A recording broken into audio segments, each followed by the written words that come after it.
صلى الله عليه وسلم وآله الكرام وأصحابه الأنصار وإلى مشايخنا والمسلمين أجمعين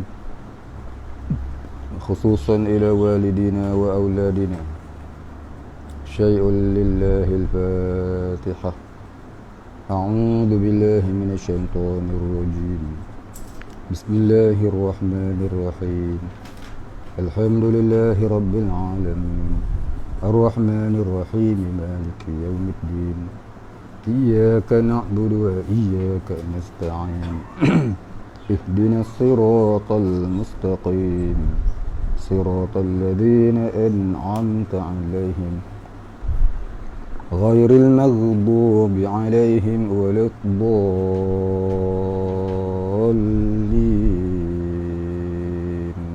آمين. الحمد لله رب العالمين والصلاة والسلام على أشرف الأنبياء والمرسلين وعلى آله وصحبه أجمعين. رب اشرح لي صدري ويسر لي أمري واحلل عقدة من لساني يفقهوا قولي ولا علم لنا إلا ما علمتنا إنك أنت العليم الحكيم. رضينا بالله ربا وبالإسلام دينا وبمحمد نبيا ورسولا. اللهم اجعلنا من التوابين واجعلنا من المستغفرين واجعلنا من المتطهرين واجعلنا من الموحدين واجعلنا من المهتدين واجعلنا من المخلصين له الدين واجعلنا من العارفين واجعلنا من عبادك الصالحين واجعلنا من المتقين. اللهم أحينا بحياة العلماء وأمتنا بموت الشهداء آمين يا رب العالمين.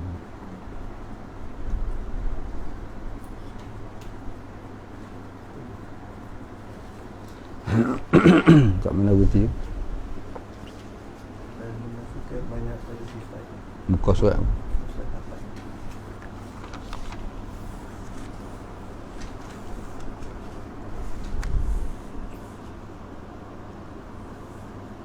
Dan menafikan banyak pada sifat. Bismillahirrahmanirrahim. Qala musannif wal muallif rahimahullah ta'ala wa nafa'na bihi wa bi'ulumihi wa barakatihi amin ya rabbal alamin. Qala musannif, dan menafikan banyak pada sifat.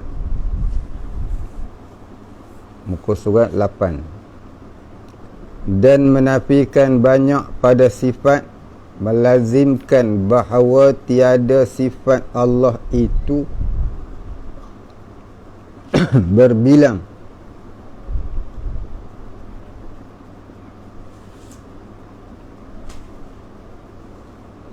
Pada jenis yang satu, seperti dua kudrat dan dua iradat. Dinamai akan dia menafikan kam muttasil, yakni ternafi kam muttasil.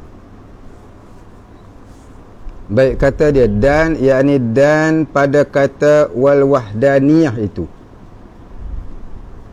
Dan ni dan pada kata wal wahdaniyah. Ni cerita bab wahdaniyah tak habis lagi.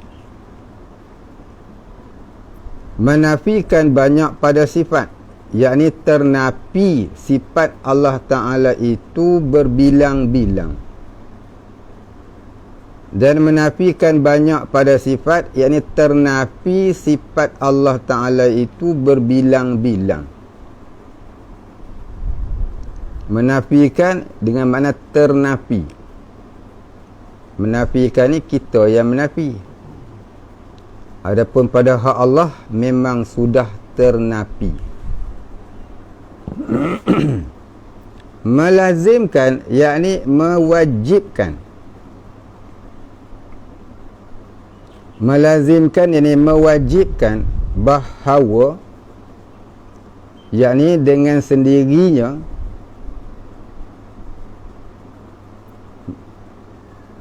dengan makna ini, melazimkan maknanya mewajibkan, yakni dengan makna ternapi sifat Allah Ta'ala itu terbilang-bilang, tentulah, yakni melazimkan itu mewajibkan ataupun tentulah bahawa tiada sifat Allah Ta'ala itu berbilang pada jenis yang satu, seperti dua kudrat dan dua iradat. Maknanya pada diri Allah Ta'ala itu tidak ada dua kudrat. Macam kita ni ada dua tangan contohnya. Kita ada dua kaki. Maka Allah Ta'ala itu bukan ada dua kudrat dan dua iradat. Dinamai akan dia menafikan kam muttasil, yakni ternapi bilangan yang berhubung-hubung. Dan melazimkan pula menafikan banding baginya, yakni yang seumpama baginya ataupun syirik baginya ataupun yang seperti baginya pada sifat, seperti ada bersifat zat yang lain daripada zat Allah Ta'ala, seperti, yakni sama seperti ni, sama seperti, serupa seperti sifat Allah. Maknanya tak ada suatu jua pun yang serupa sifat dia macam sifat Allah. Dan dinamai akan dia menafikan kam munfasil, yakni ternapi kam munfasil, yakni ternapi bilang-bilangan yang bercerai. Maknanya sifat Allah Ta'ala ini ternapi dua kam. Yang pertama ternapi kam muttasil, yang kedua ternapi kam munfasil. Ternapi kam muttasil iaitu sifat Allah Ta'ala itu tidak berhubung-hubung, seperti ada dua kudrat, dua iradat, dua basar, dua sama'. Kalau kita ni ada dua mata, dua telinga, dua tangan contohnya. Yang keduanya ternapi kam munfasil. Maknanya tidak ada suatu jua pun yang sifatnya seperti sifat Allah Ta'ala. Tak ada makhluk yang sifatnya macam sifat Allah Ta'ala. Sebab tu dikatakan kita ada penglihatan, kita tak ada penglihatan, yang ada mata. Kita ada pendengaran, kita tak ada pendengaran, yang adanya telinga. Adakah penglihatan itu diberi? Tak. Mata diberi, penglihatan tak diberi. Adakah kita ada pendengaran? Tak. Kita tak ada pendengaran. Yang diberinya telinga, pendengaran tak diberi. Kalau diberi, tak ternapilah kam munfasil. Sebab tu wajib belajar sifat 20. Tak belajar sifat 20, tenganga. Bila kita kata Allah tak beri pendengaran kat kita, dia mula nganga. Ni aku dengar ni ngapa? Adakah kau dengar dengan telinga? Cabut telinga tengok. Tak kat meja. Adakah kita melihat dengan mata? Korek biji mata. Tak dekat meja tengok. Nampak? Tak nampak ke darah? Pejam tengok, nampak? Tak. Jadi maknanya pendengaran, penglihatan itu bukan diberi. Yang diberinya mata, yang diberinya telinga. Penglihatan dan pendengaran tak diberi. Faham? Jadi kita mendengar dengan apa? Kita mendengar dengan izin Allah. Kita melihat dengan apa? Kita melihat dengan izin Allah. Mata ni majaz sahaja, majaz akli. Kita kata kita melihat dengan mata, itu majaz akli sahaja, kata pinjaman sahaja. Kita melihat, kita mendengar dengan telinga, tu majaz sahaja. Maka tak boleh dikatakan kita diberi penglihatan oleh Allah. Kita diberi mata oleh Allah. Kita melihat dengan penglihatan Allah. Kita diberi telinga oleh Allah. Kita mendengar dengan pendengaran Allah. Itu hakikatnya. Ataupun kita kata bahasa mudah sikit, kita melihat dengan izin Allah. Kita melihat dengan limpah kurnia Allah. Limpah kurnia tu dengan mana izin, bukan diberi.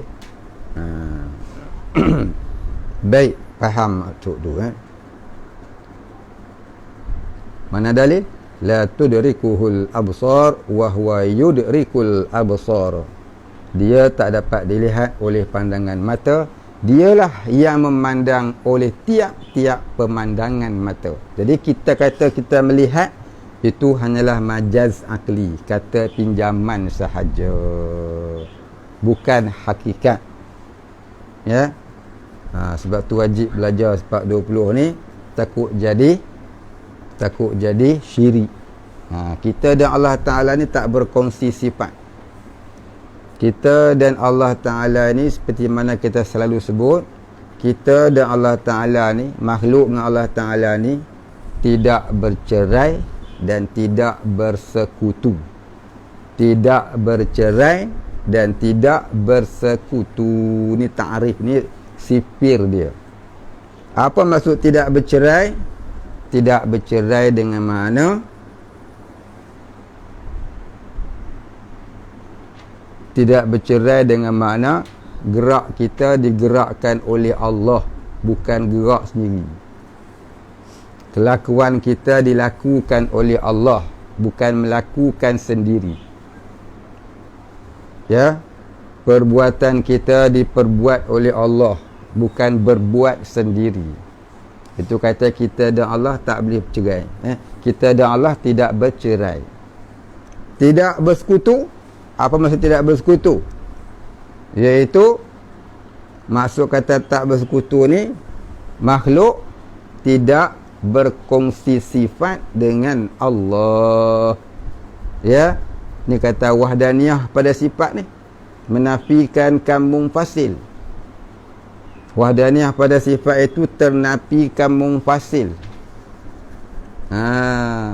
Ya.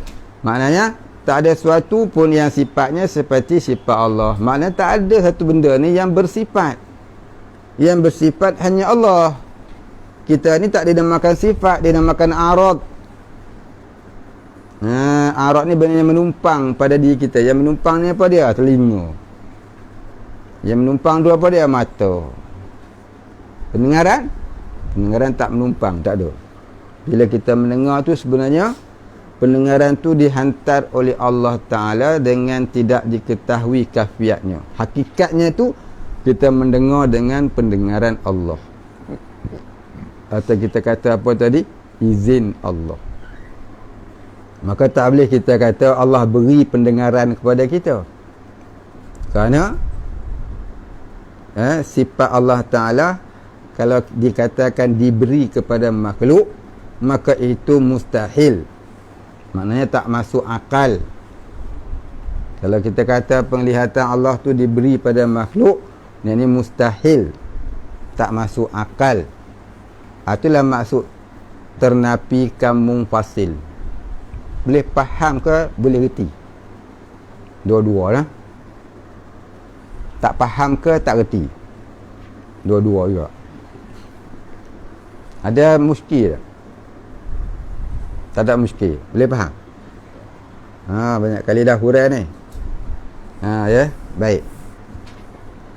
Itulah yang kita duk belajar sifat 20 wahdaniyah ni, amat penting ni wahdaniyah ni, pasal orang jadi kufur, jadi syirik, jadi fasik, jadi pembida'ah pasal inilah. Tuhan bagi hang akal. Akal Tuhan tak beri. Ya. Akal ni benda ni secara gaib. Allah beri kat. Akal ni Tuhan beri. Pemikiran tu tak. Akal Allah beri. Otak Allah beri. Akal Allah beri. Pemikiran tak beri. Ya. Itu semuanya gerak Allah. Majas akal, kita kata kita fikir dengan akal. Pada majas akli, kita kata kita melihat dengan mata. Pada majas akli, kita kata kita mendengar dengan telinga. Jadi kita kata Allah beri apa? Kita mendengar dengan telinga, kita melihat dengan mata.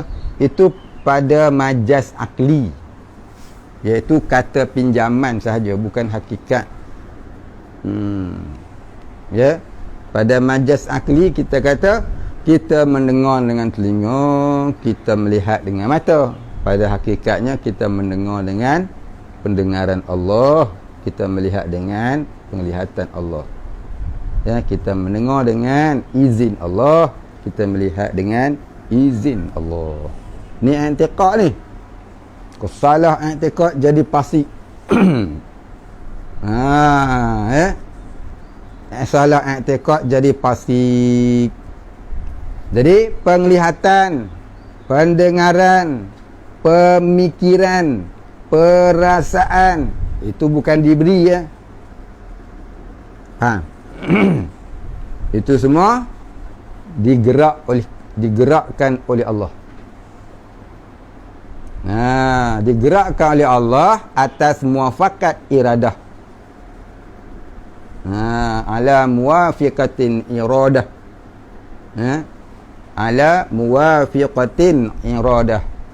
Di atas muafakat kehendak Allah pada azali. Allah Ta'ala kehendaki sesuatu tu pada azali. Bila sampai masa Tuhan kehendaki berlaku, maka Allah gerakkan dia, jadikan dia. Ya.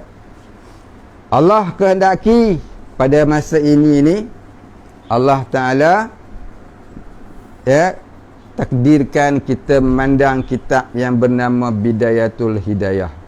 Maka kita pandang dengan izin Allah. Pada majas akli kita kata kita pandang dengan mata.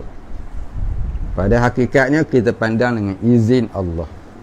Kita pandang dengan pemandangan Allah yang tak diketahui kafiatnya. Hanya Allah yang mengetahui. Boleh faham? Ayat boleh susun. Salah susun ayat. B. Cuba buat ayat tengok. Besok kita cuba test. Kita cuba try test. Boleh tak buat ayat bagi comel? Tajuknya pemandangan. Antara pemandangan Allah dan pemandangan makhluk. Kepahaman mengenai pemandangan Allah dan pemandangan makhluk. Itu tajuk dia. Kemudian cuba tulis. Biar saya faham, bukan tuan-tuan faham. Tuan tulis, tuan faham. Orang lain baca tak faham, tu takci. Nak tuan tulis, saya faham. Saya ni susah nak faham, kau buat weh. Jadi tulis tu biar comel, biar sedap bahasa dia, ya. Besok kita cuba try test baca. Ya. Tak besok, minggu depan. Macam mana kata pemandangan tu? Baik. Jangan salah faham. Banyak orang tersalah faham dalam ternafikan munfasil pada sifat pada bicara wahdaniyah Allah. Ya. Asal tauhid itu ialah wahdaniyah ni. Silap bab wahdaniyah, silaplah tauhid. Silap tauhid, cedera akidah. Cedera akidah, jadi mubtadi'ah, jadi pembid'ah. Silap jadi dolalah, sesat. Silap lagi jadi kufur, syirik, wal'iyazubillah. Jadi jaga molek bab wahdaniyah ni. Orang menyembah Dajjal besok pasal tak faham wahdaniyah. Dulu tak faham mukhalafatuhu lil hawadis dan tak faham wahdaniyah. Dajjal lagi sembahnya. Baik, habis. Dan menafikan banyak pada perbuatan, melazimkan ia dengan dia dengan tiada banding baginya perbuatan itu, dan dinamai akan dia menafikan kamu fasil. Titik. Apa dia pula dia kata ni? Dan menafikan banyak pada perbuatan. Maknanya wahdaniyah ni ternapi pula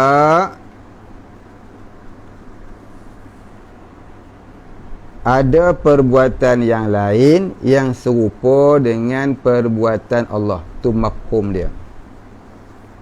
Dan menafikan banyak pada perbuatan, yakni ternapi adanya sesuatu yang lain di mana perbuatannya seperti perbuatan Allah.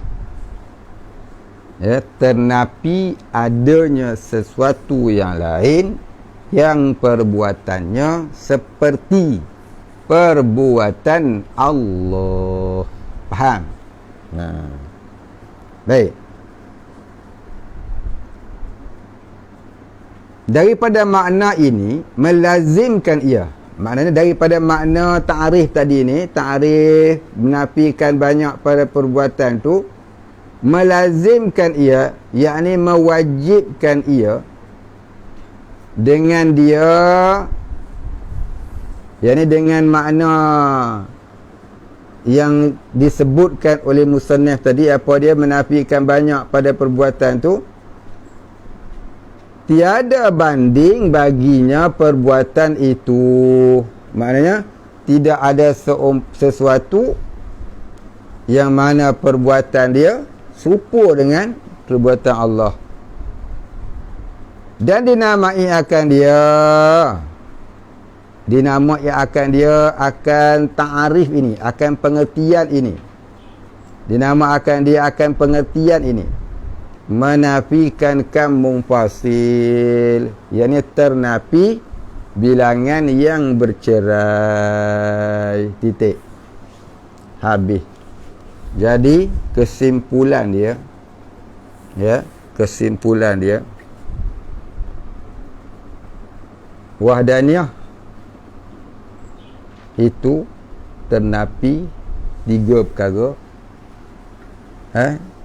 Ternapi pada 3 perkara.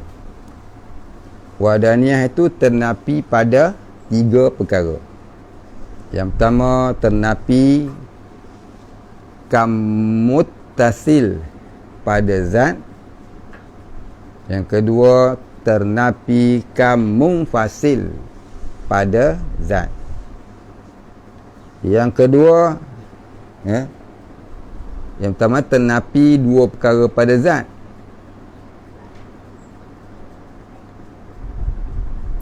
Kalau nak buat cabang dia, tulis wahdaniyah, benar-benar buat cabangnya 3. Cabang yang pertama ditulis ternapi 2 kam pada zat. Cabang yang kedua ditulis ternapi 2 kam pada sifat. Cabang yang ketiga ditulis ternapi 1 kam pada af'al, yakni perbuatan. Dah buat cabang dia. Baik, cabang yang pertama tadi ternapi 2 kam pada zat, tulis nombor 1 ternapi kam muttasil.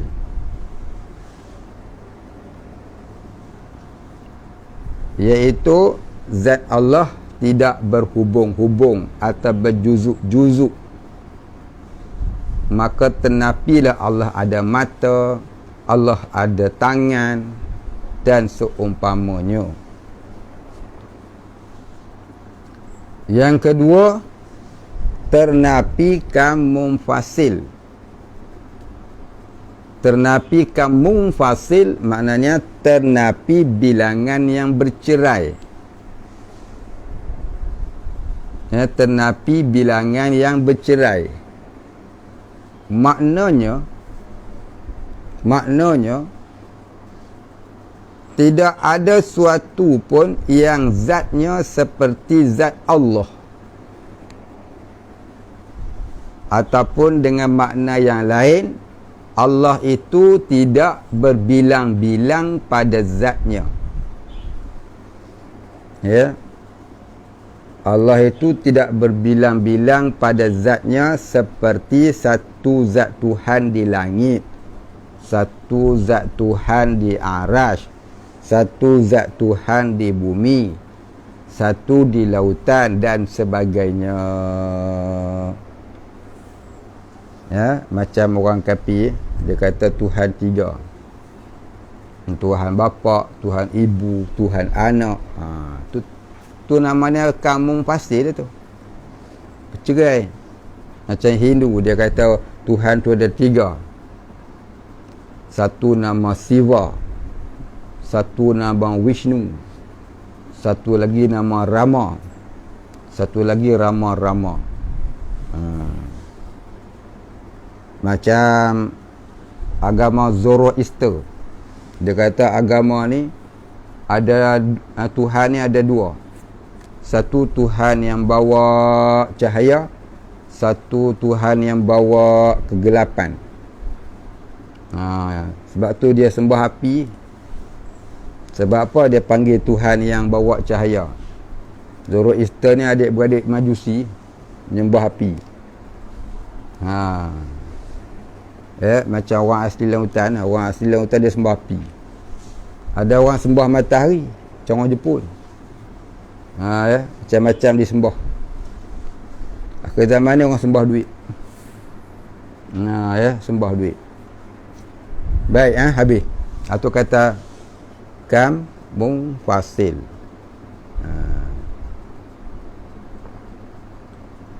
Kemudian yang kedua, ternafi kam. Ternafi dua kam pada sifat. Yang pertama, kam muttasil. Ternafi kam muttasil. Apa maksud ternafi kam muttasil? Iaitu sifat Allah tidak berhubung-hubung.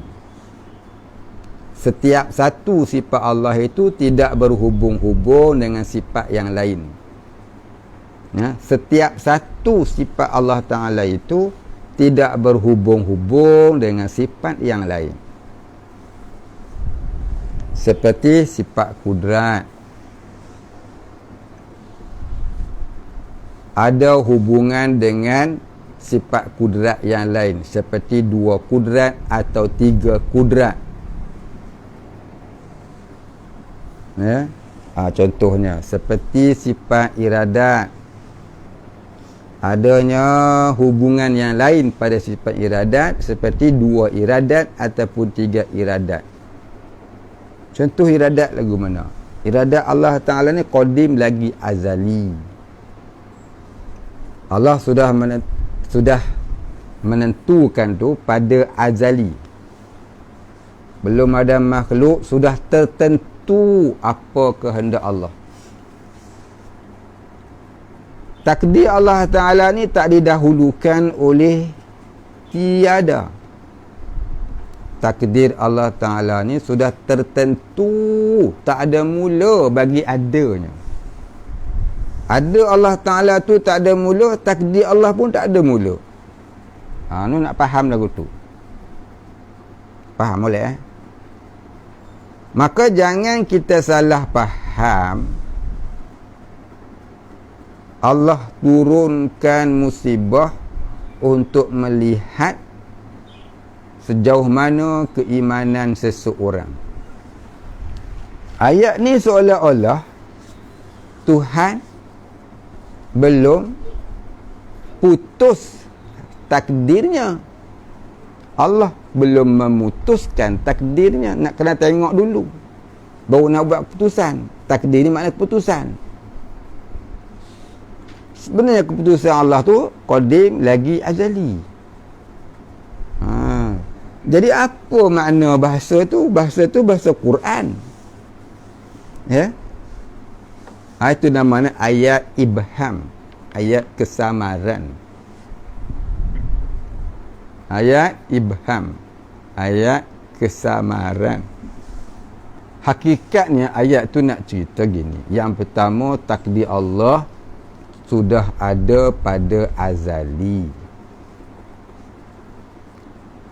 Allah sudah mengetahui sebelum adanya makhluk.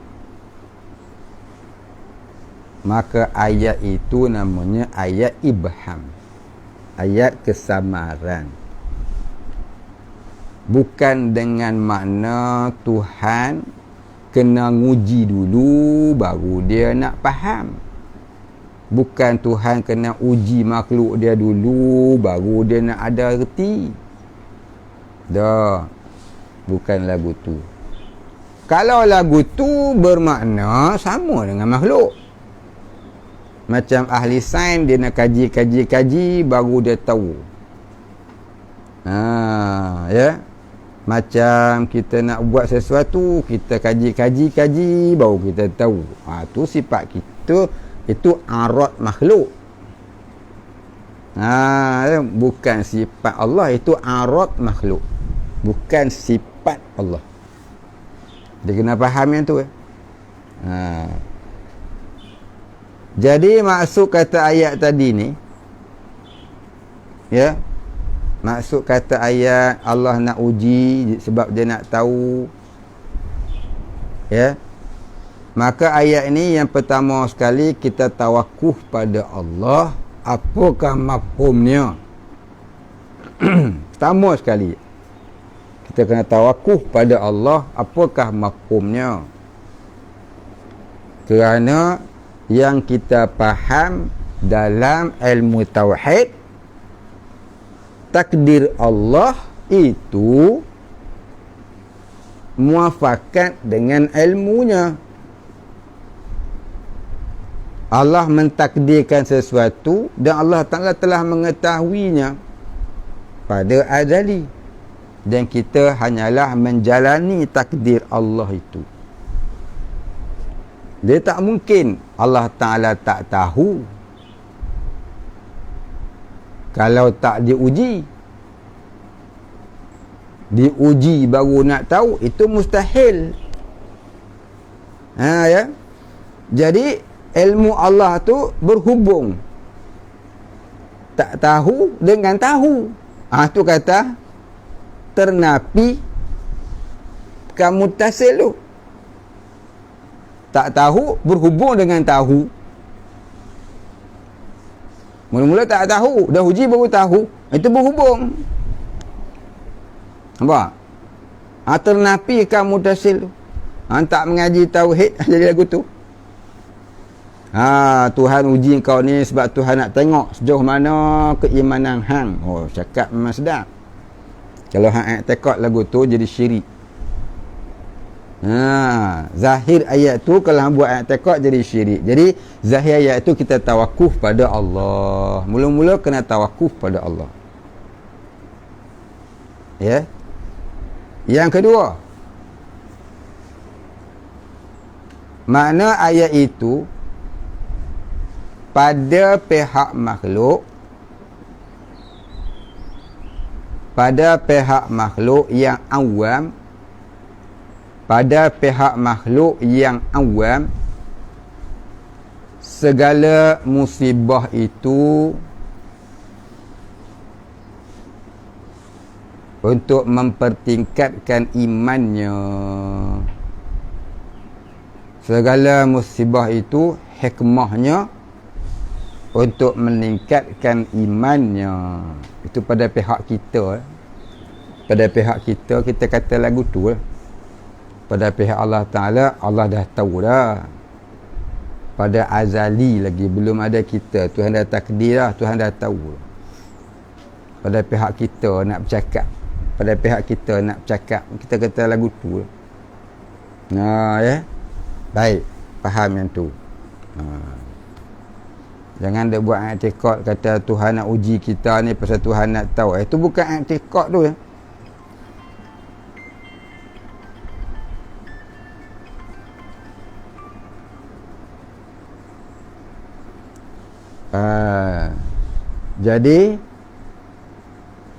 Jadi hendaklah kita faham mana satu ayat hakikat, mana satu ayat ibham,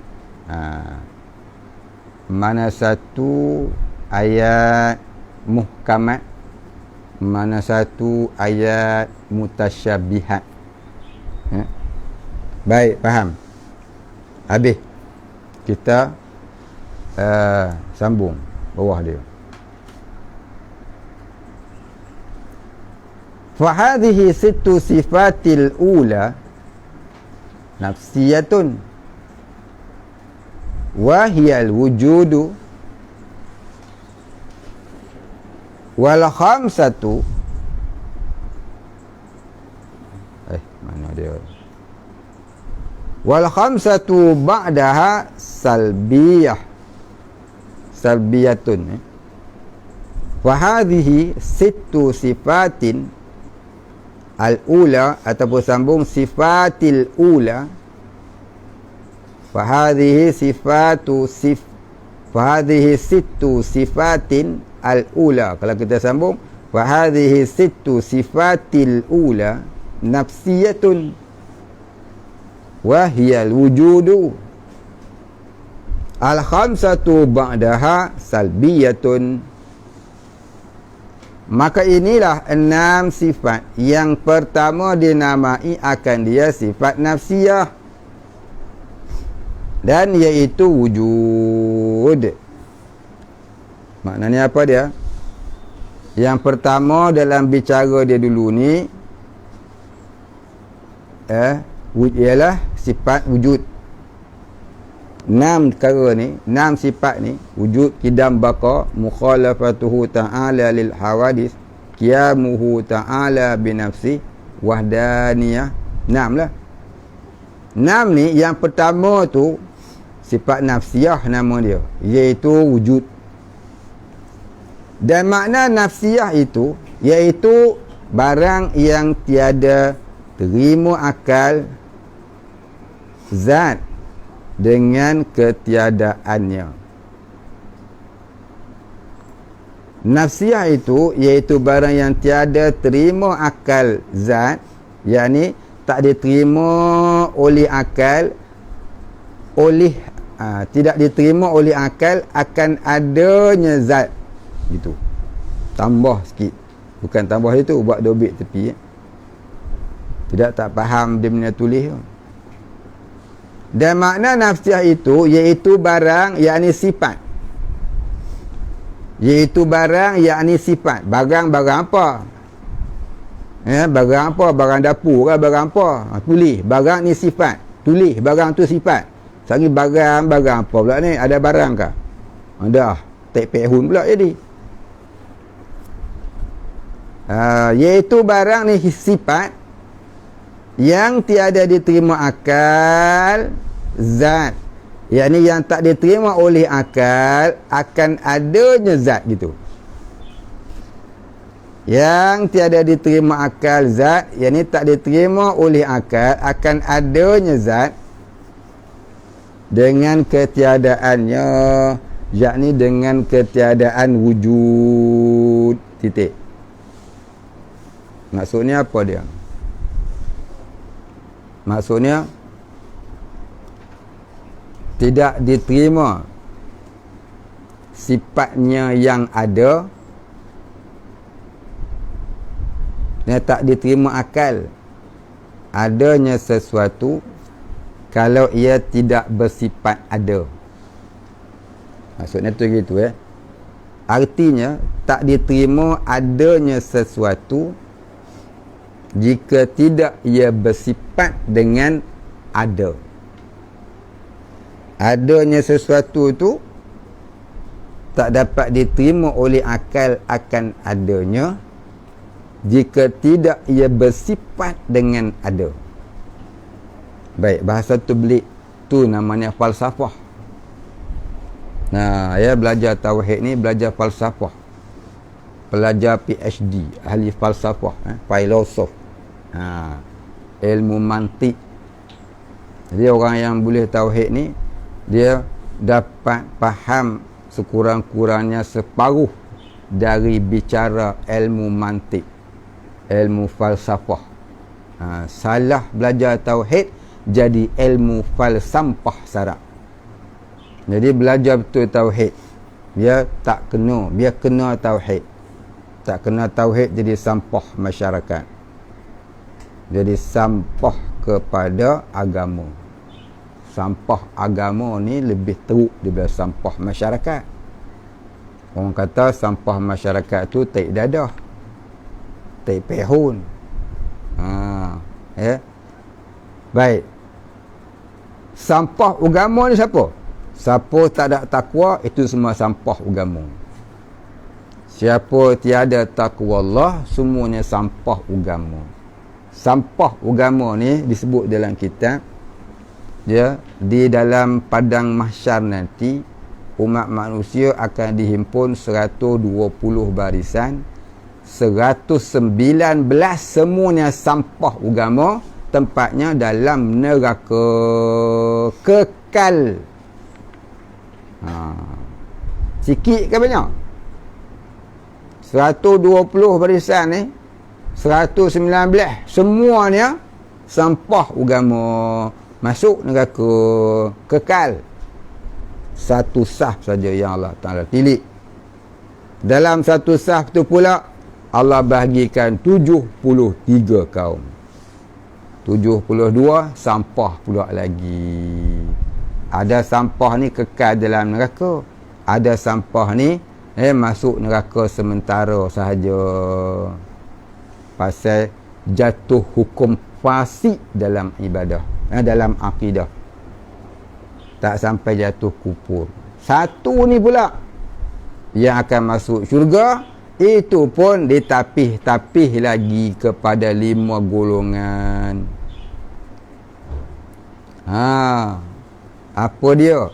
Yang pertama iman taklid, yang kedua iman ilmu, yang ketiga iman ayyan, yang keempat iman hak, yang kelima iman hakikat. Iman taklid masuk neraka dulu, iman ilmu pun masuk neraka dulu, tapi iman taklid lagi lama. Iman ayyan dia cuma kena hisap, tapi tak masuk neraka. Iman hak masuk syurga tanpa hisap. Iman hakikat masuk syurga tanpa hisap, tapi lebih laju masuk syurganya daripada iman hak. Jadi maknanya kita jangan buat mudah dengan ilmu tauhid. Tauhid itu datangnya iman. Iman itu datangnya tauhid. Keyakinan itu datangnya tauhid. Baik, habis. Iman dan tauhid, iman dulu, percaya dulu, baru datang ya muwahhidnya. Mukminun muwahhidun. Mukminun muwahhidun, orang beriman yang mentauhidkan Allah. Pada bahasanya macam serupa, pada bahasanya macam sama. Mukminun muwahhidun, beriman mentauhidkan Allah. Tak nama beriman kalau tak mentauhidkan Allah, tak nama mentauhidkan Allah kalau tak beriman, betul ya? Cuma kalau pada bahasa memang macam serupa. Tapi pada istilahnya ada sedikit beza dia. Ada sedikit beza dia, ya. Mukmin maknanya keyakinan, kepercayaan. Orang yang percaya. Mukminun, orang yang percaya adanya Allah. Kalau kata muwahhidin, orang yang mentauhidkan Allah. Tak percaya, taklah tauhid.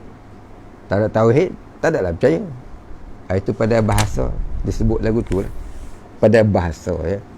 Pada istilah itu dia ada sedikit perbezaan dia.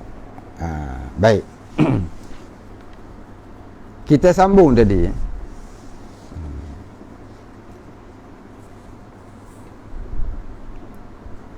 Dan 5 yang kemudian iaitu qidam.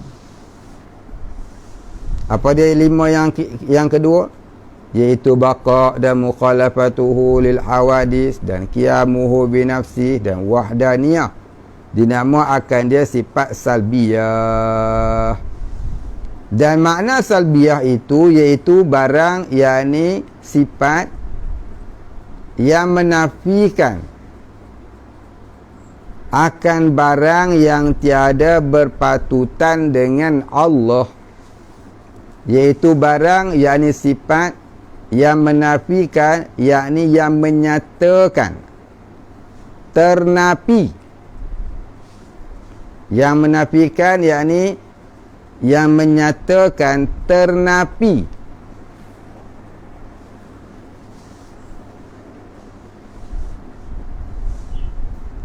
Pada diri Allah Ta'ala itu barang yang tiada berpatutan, yakni sifat yang tidak layak. Barang yang tiada berpatutan, yakni sifat yang tidak layak dengan Allah Ta'ala. Jadi sifat salbiah ni iaitu sifat yang menyatakan sifat yang tidak layak pada Allah Ta'ala. Baik, habis. Salbiah dengan makna insilabun. Pada ini kata salbiah dengan makna insilabun. Salbiah maknanya menafikan. Insilabun maknanya ternafi. Salbiah maknanya penafian. Salbiah ni asalnya makna penafian. Itu asal makna salbiah. Maka kata Pak Da'i, salbiah itu dengan makna insilabun, yakni ternafi. Kita menafikan ke, kita tak menafikan ke, pada sisi Allah, pada hak Allah, ia sudah ternafi. Ternafi perkara yang tak layak bagi Allah. Itu maksud kata salbiah.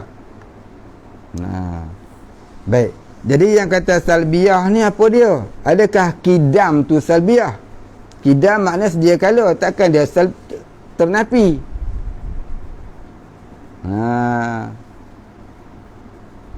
Baqa' artinya kekal, takkan baqa' tu ternafi.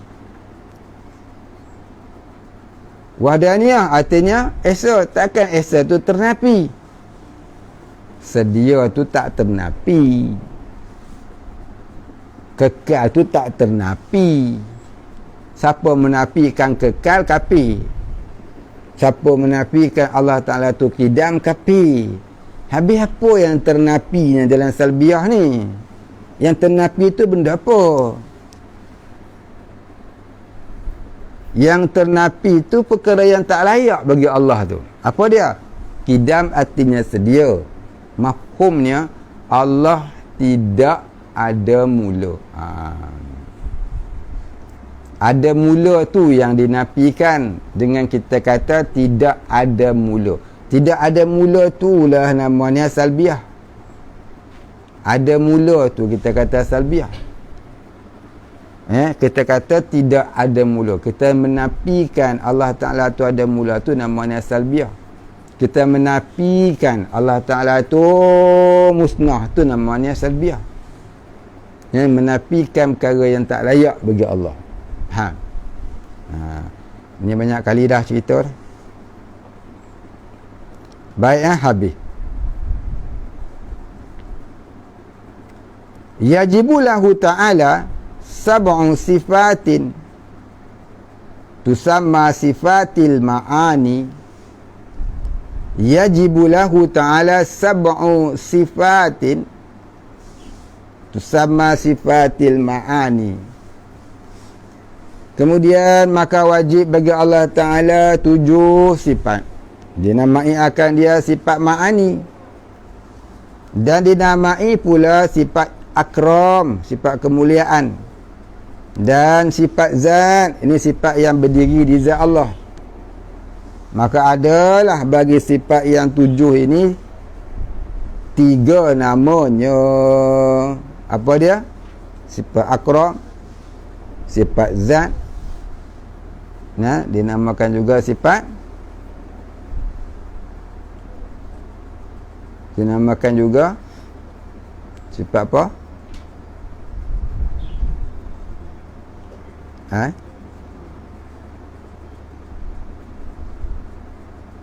Sifat apa? 3 nama. Hafal tu nama dia. Sifat ma'ani dinamakan juga dengan sifat akram dan sifat zat. Sifat ma'ani, sifat akram, sifat zat sama. Sifat ma'ani, sifat akram, sifat zat. Dan ada lagi nama-nama yang lain. Ya, dinamakan juga sifat wujudiyah. Dinamakan juga sifat kamalat.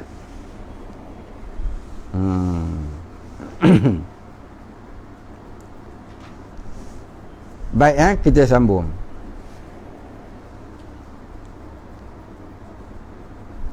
Bermula makna sifat ma'ani. Bermula makna sifat ma'ani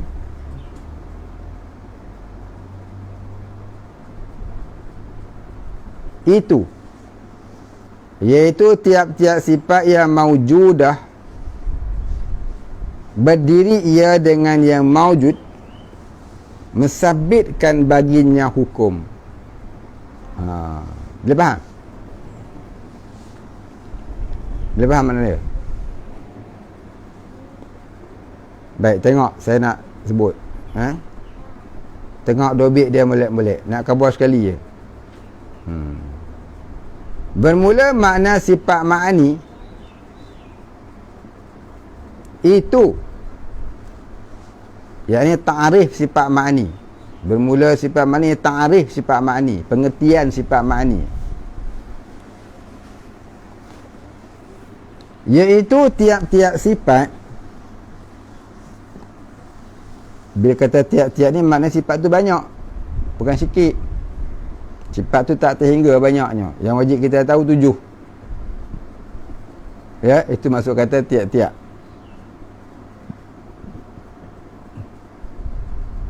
Iaitu tiap-tiap sifat yang maujudah.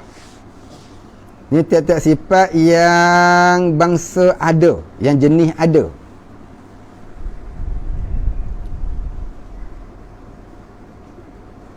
Yang ada, yang maujudah ni yang jenis ada, bukan ternapi. Kalau salbiah kan ternapi, makna sifat tu tak ada. Ni tak, sifat ni yang ada, bukan ternapi, sifat yang ada. Ada kat mana? Berdiri ia dengan yang maujud, yakni berdiri sifat itu pada zat Allah yang maujud. Maqama binafsih dalam bahasa Arab. Sifat yang berdiri pada zat, sifat yang ada pada zat Allah.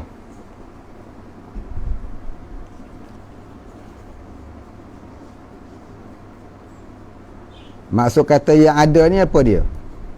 Yang kita baca selalu tu, lau kashifa annal hijaba la ra'ainaha. Kalaulah dibukakan hijab oleh Allah, nescaya kita dapat melihat akan dia. Pasal apa? Pasal sifat tu ada. Sifat tu ada. Baik, bila kita akan dinampakkan oleh Allah Ta'ala? Dalam negeri syurga. Tu kata lau kashifa annal hijaba la ra'ainaha. Kalaulah dibukakan hijab daripada kami, nescaya dapat kamu lihat akannya. Baik. Dalam kita Arab dia sebut lagu tu lah. Tu maksud kata sifat tu sifat yang bangsa wujudiah. Benda ada bolehlah dilihat. Kalau salbiah tak ada nak lihat pun. Jadi sifat salbiah ni boleh dipaham sahaja, nampak tak boleh. Maka dinamakan sifat hal. Tahu engkau apa hal? Hal ni maksudnya apa dia? Benda yang tak dapat dilihat tapi dapat dipaham. Allah tidak akan musnah. Boleh dilihat tak? Tidak akan musnah, tak dapat dilihat. Cuma boleh dipaham. Itu kata sifat hal. Tapi sifat ma'ani ni sifat yang wujudiah. Sifat yang wujudiah ni sifat yang ada. Ya, sifat yang kalau dibukakan hijab, nescaya kita dapat lihat akan dia. Tapi bukan di dunia. Dapat lihat tu dalam syurga. Faham molek ni? Tauhid ni, makni sifat makni ni, apa makna sifat makni ni ya? Baik. Mensabitkan baginya hukum. Mensabitkan baginya hukum. Apa maksud mensabitkan baginya hukum? Ni bukan pisau sabit. Tengok boleh saya nak urai ni. Mensabitkan baginya hukum, garis semua itu, maknanya mensabitkan baginya hukum maknanya adanya sifat ma'ani itu pada zat Allah Ta'ala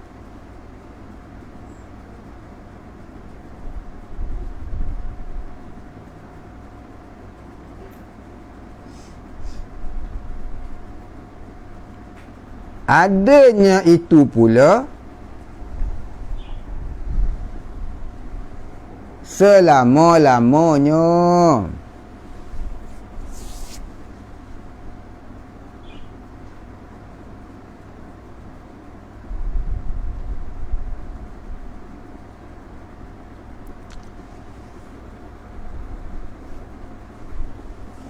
Dah. Tidak bercerai tanggal dari zat Allah.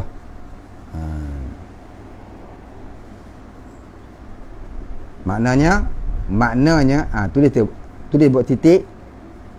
Artinya lagi adanya sifat ma'ani itu,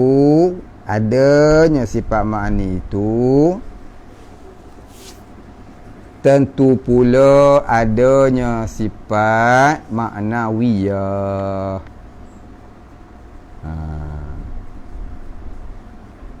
Tentunya pula ada sifat maknawiyah.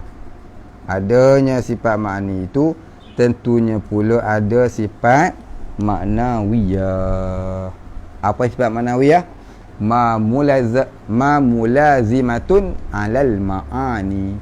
Ma mulazimatun alal ma'ani. Sifat yang melazimi di atas sifat ma'ani. Tu yang kata mewajibkan hukum tu atau mensabitkan hukum, ya. Ada sifat ma'ani tu, ya, tentu ada sifat maknawiyah. Ada sifat maknawiyah tu sebab ada sifat ma'ani. Boleh faham? Baik, habis.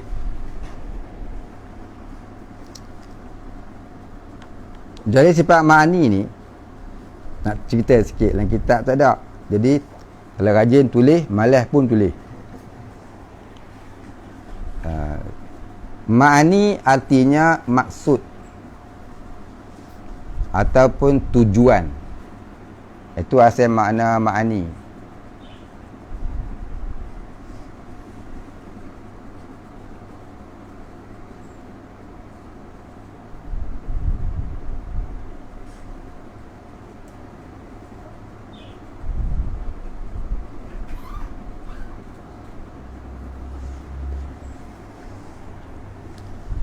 Baik, itu pada lurah Ma'ani pada lurah maknanya maksud atau tujuan. Sifat ma'ani dalam ilmu tauhid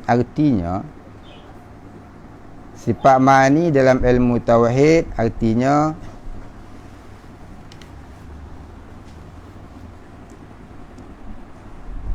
sifat yang ada pada diri Allah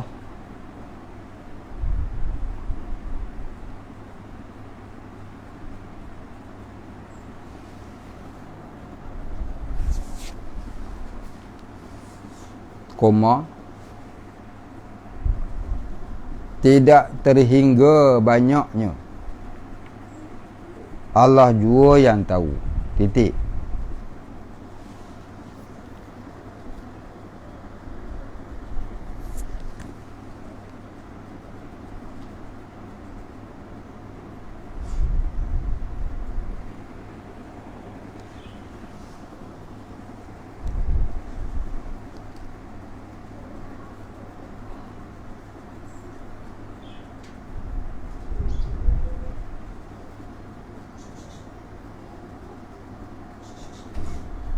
Sifat ma'ani ini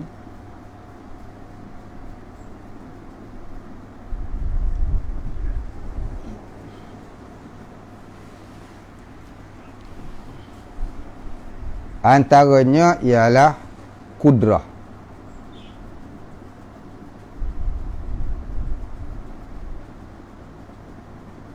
Artinya kekuasaan.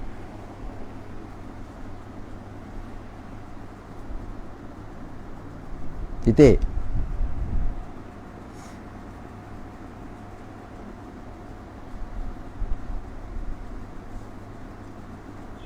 Wajib kita beriktikad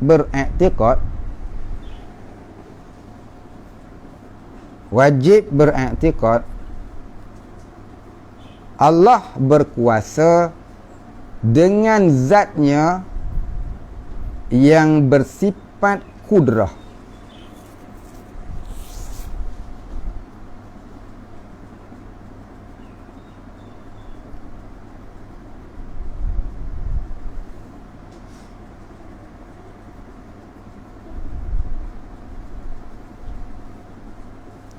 Jangan beriktikad Allah berkuasa dengan kudrah. Jangan beriktikad Allah berkuasa dengan kudrat.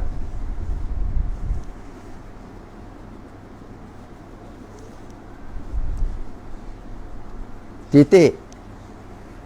Iktikad ini kufur. I'tiqad ini kufur. Banyak kaya terang ni. Pasal apa orang duk ngaji jumpa lagi. Jumpa lagi Allah Ta'ala berkuasa dengan kudrat. Kudrat Allah menjadikan alam. Tak faham maksud ayat ni jadi kufur. Baik. Jangan pula beriktikad Allah berkuasa dengan zat.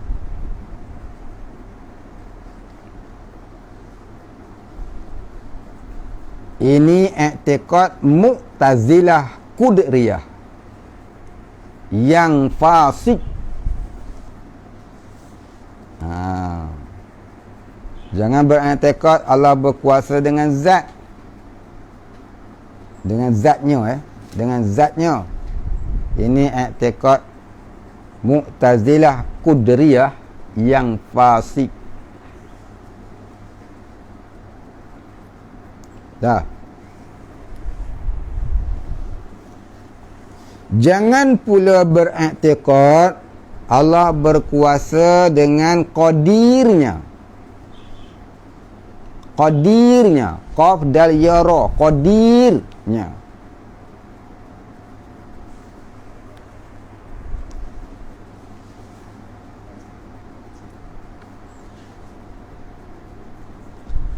Iaitu dengan namanya Qadir yang maha berkuasa.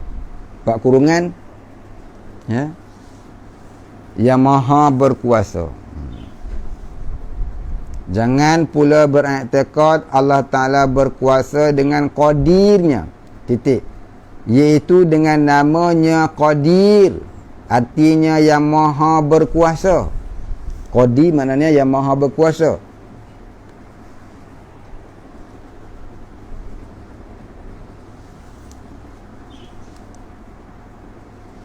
Artinya tidak sah beriktikad Allah itu berkuasa, artinya tidak sah beriktikad Allah itu berkuasa dengan sifatnya atau dengan zatnya atau dengan asma'nya, yakni namanya.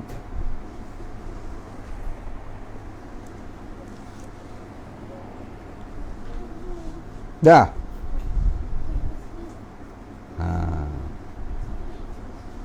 I'tiqad yang benar ialah, boleh, i'tiqad yang benar ialah Allah itu berkuasa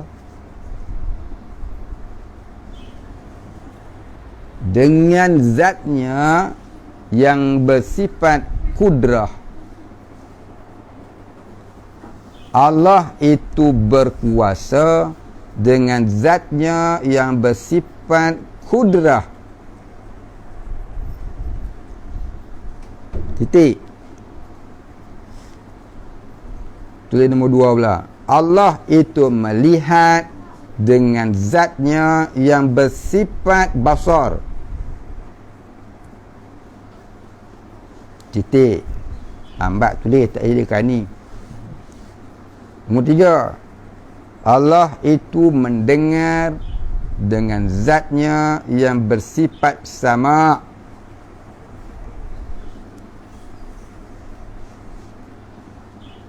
Allah itu mengetahui dengan zatnya yang bersifat ilmu.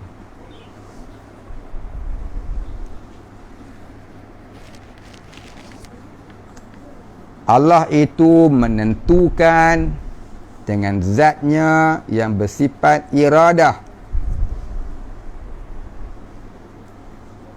Allah itu menentukan dengan zatnya yang bersifat iradah. Allah itu berkata-kata dengan zatnya yang bersifat sifat apa? Basar. Sama. Kalam.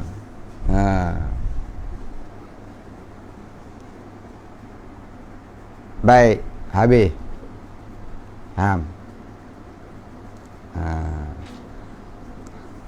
Lambat tulis, tak jadikan ni. Menjadi mandul lagi tak boleh. Dah. Tulis, sambung bawah lagi. Adapun pengarang-pengarang kitab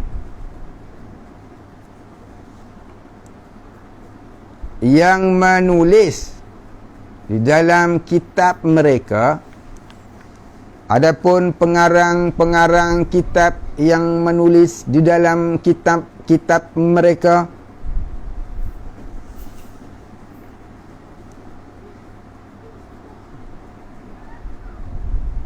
dengan kata mereka, buat pembuka kata, Allah berkuasa dengan kudratnya, tutup penutup kata, bubuh penutup kata. Tahu tak? Koma 2 di atas.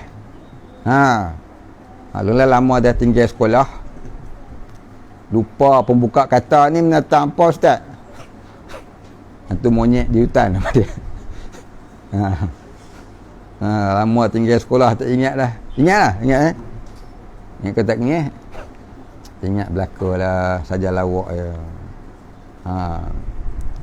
Dengan kata mereka, pembuka kata, Allah berkuasa dengan kudratnya, titik titik habis. Perkataan ini adalah majaz akli. Mim, jim, alif, zai. Majaz akli, ain, qaf, lam, ya, tak ada titik.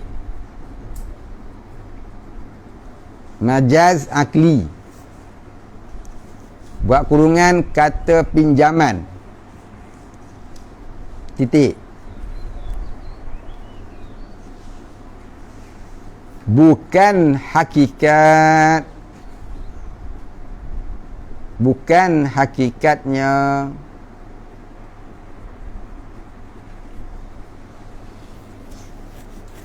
titik, harus berkata begini jika faham pengertiannya.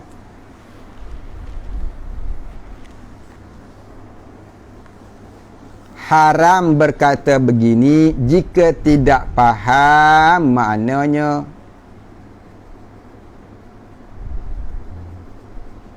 Faham?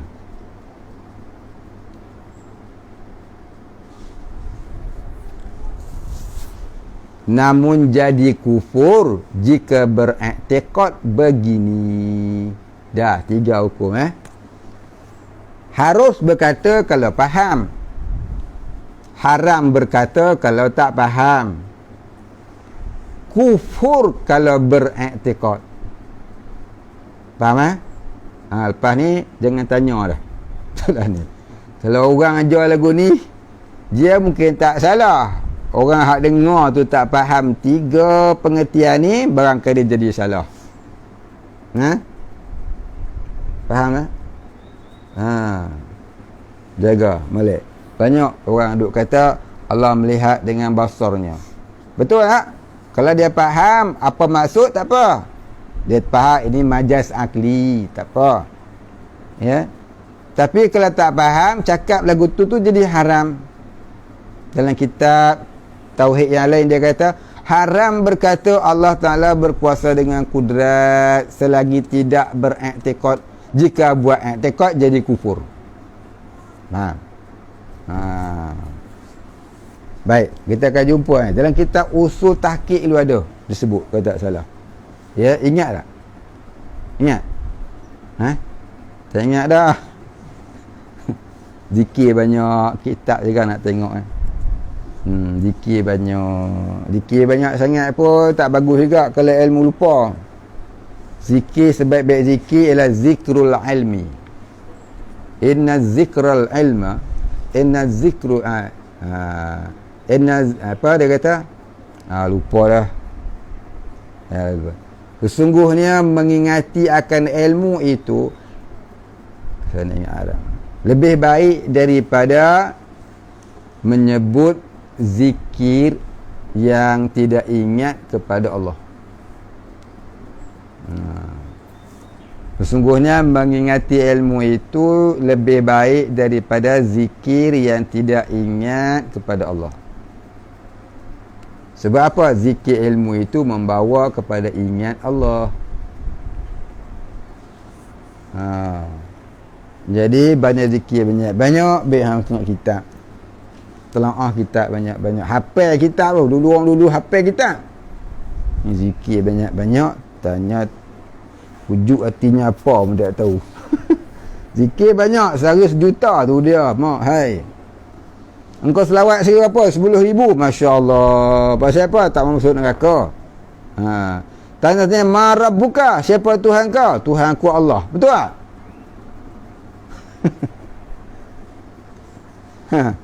Ma rabbuka? Tuhan ku Allah. Betul tak? Itu dia.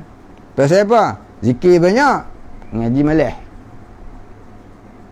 Ngaji dulu baru zikir. Ilmu dulu, kemudian baru zikir. Belum zikir tu kena taubat dulu. Ilmu, taubat, zikir, fikir, fakir. Ilmu, taubat. Ilmu, taubat. Tu yang pertama sekali. Ilmu, taubat, idrak. Zikir, fikir, fakir. Kemudian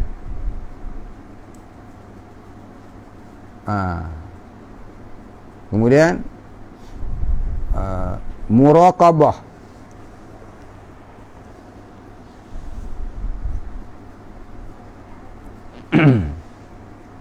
Kemudian musyahadah.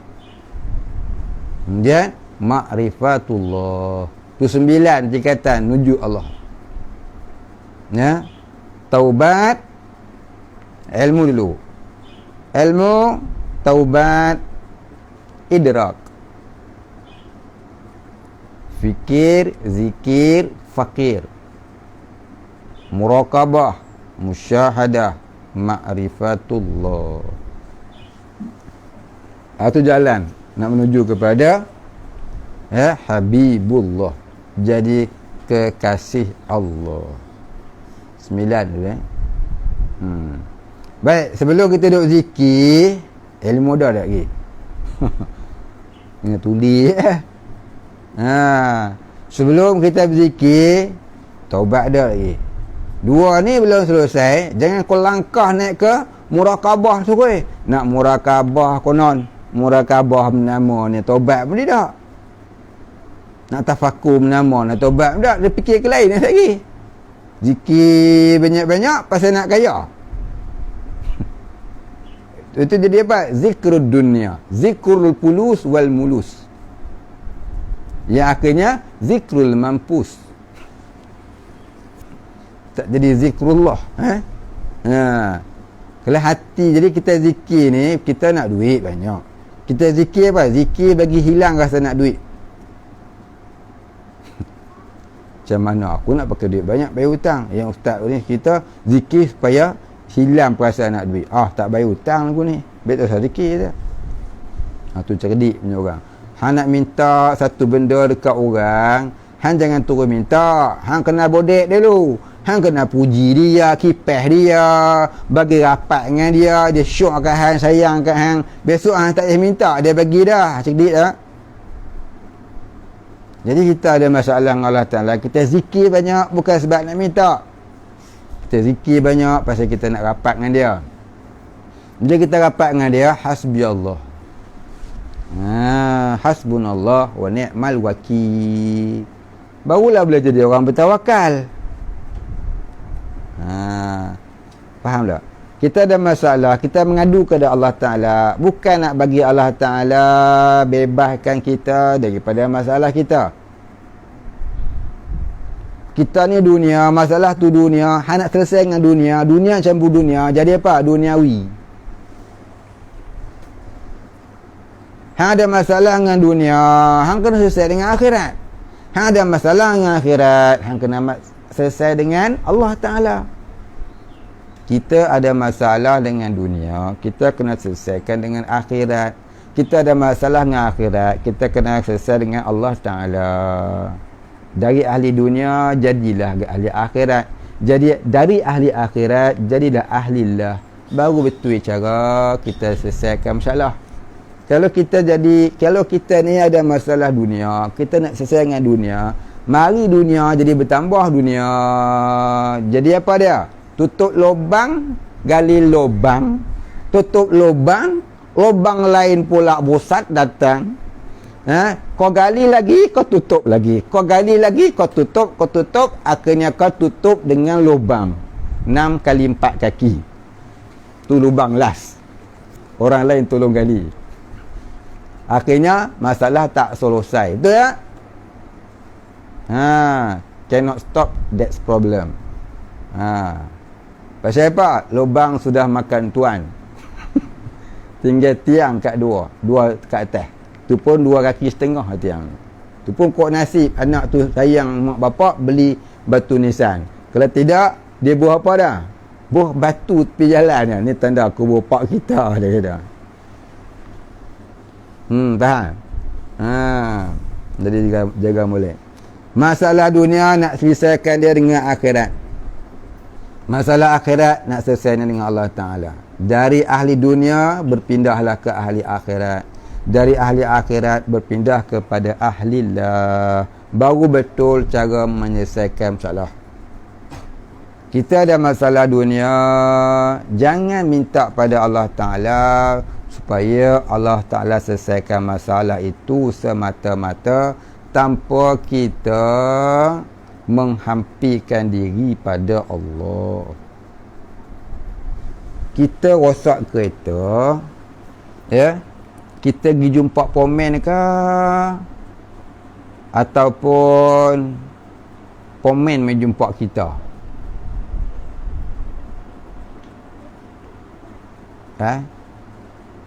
Kita rosak kereta, kita pergi cari pomen, pergi baik-baik dengan dia dulu, lepas tu baru tanya ni rosak apa, ataupun kita panggil pomen suruh mai rumah repair kereta. Kalau pomen tu pak menekan hang, member baik, barangkali dia mari. Tapi kalau pomen tu dia tak kenal kita, kita pun tak kenal dia, tak kenal dengan makna dia tak kasih kita, yang kita pun bukan kata kasih, kenal pun tak. Tuan-tuan nak minta tolong ya, agak mana Sabah, mana Sarawak pun dah. Sabah dah turun COVID, Sarawak pula naik. Dunia nak selesai dengan dunia, dia tak jadi. Dia turun sat, esok dia naik balik. Dia main tak ada masalah, dia main masalah lain pula. Dunia selesai dengan dunia, jadi duniawi. Dunia campur dunia, dunia kuasa dua. Tak selesai masalah. Tak selesai masalah. Jadi nak selesai masalah lagu mana?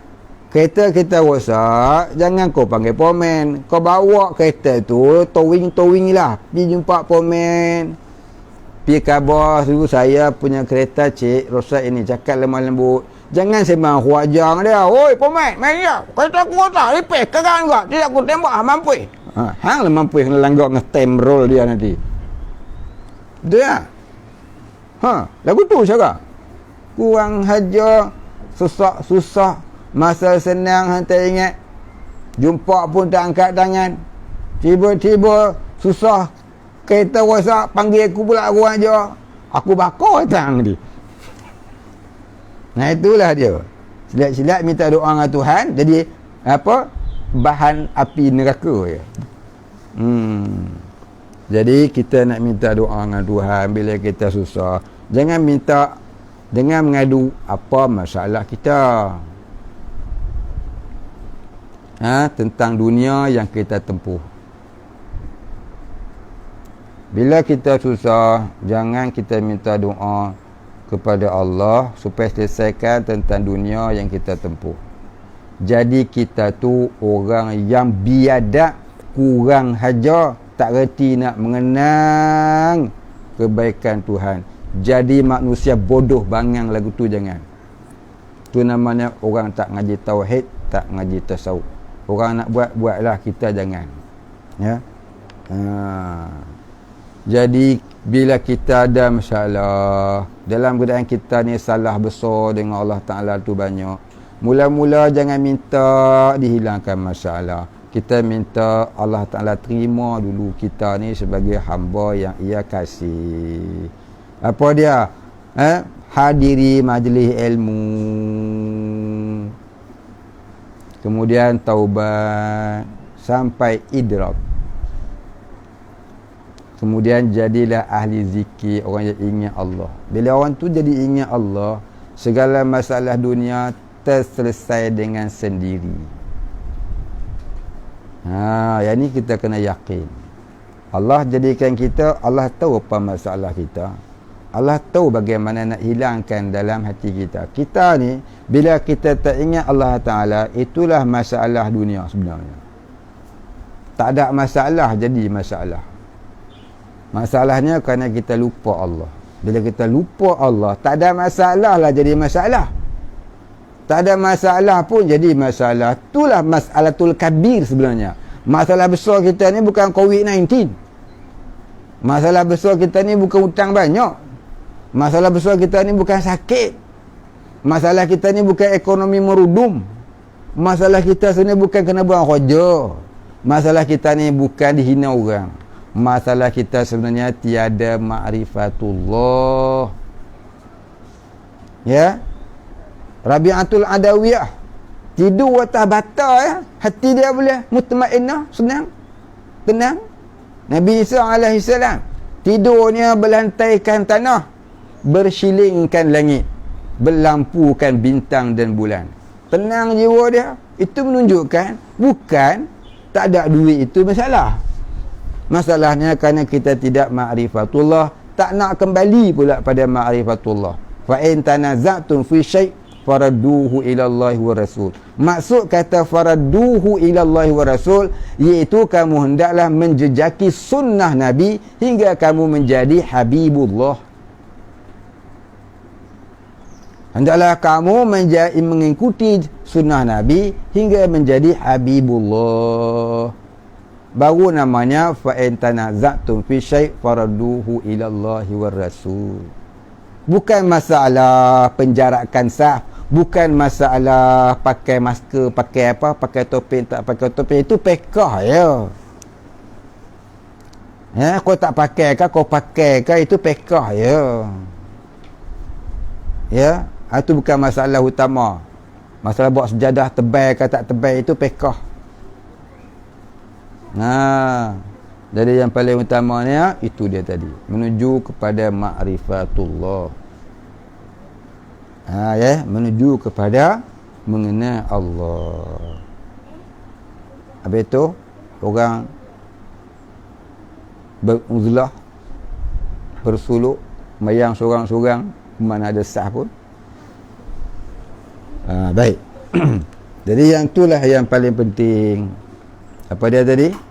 Menuju kepada ma'rifatullah.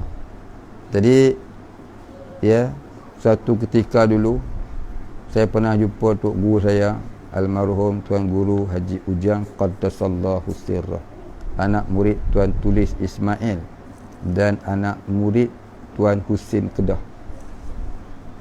Dia meninggal umur 120 lebih.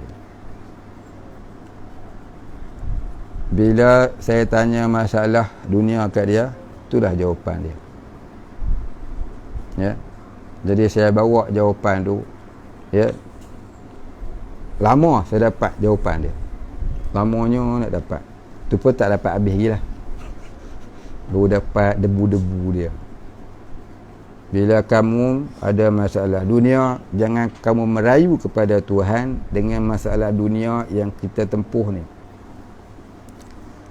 Kamu merayu pada Allah, yang kamu tu lupa pada Tuhan. Kamu jadi terbelenggu dengan masalah dunia, itu punca kamu jadi susah. Tapi bila kamu sudah ada Allah dalam hati, marilah masalah dunia apa pun semuanya jadi mudah. Lebih mudah daripada mudah.com. Tu saya tambah.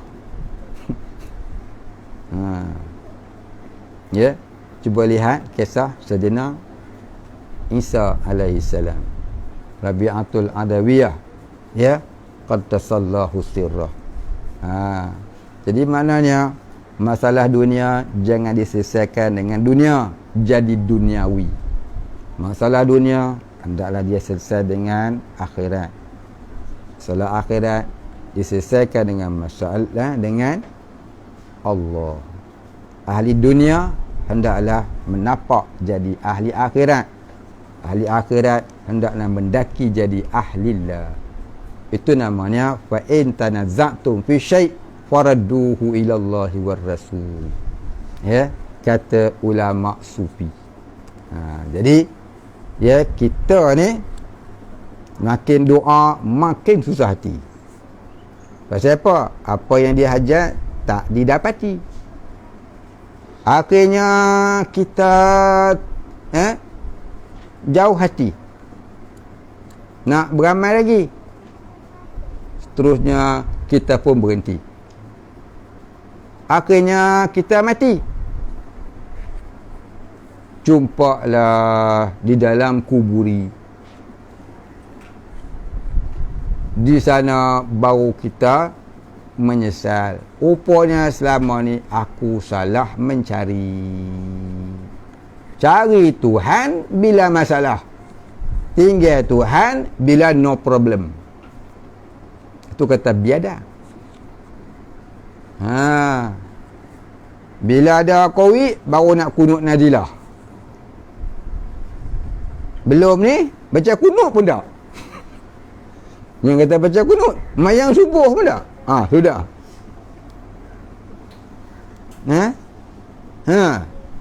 Ada COVID pun nak baca Yasin. Tak ada COVID, doa baca Yasin malam Jumaat. Macam tu, melek. Sesak baru nak baca. Inilah perangai orang manusia ya. Ingatlah aku ketika kamu senang. Nescaya aku ingat kamu bila kamu susah.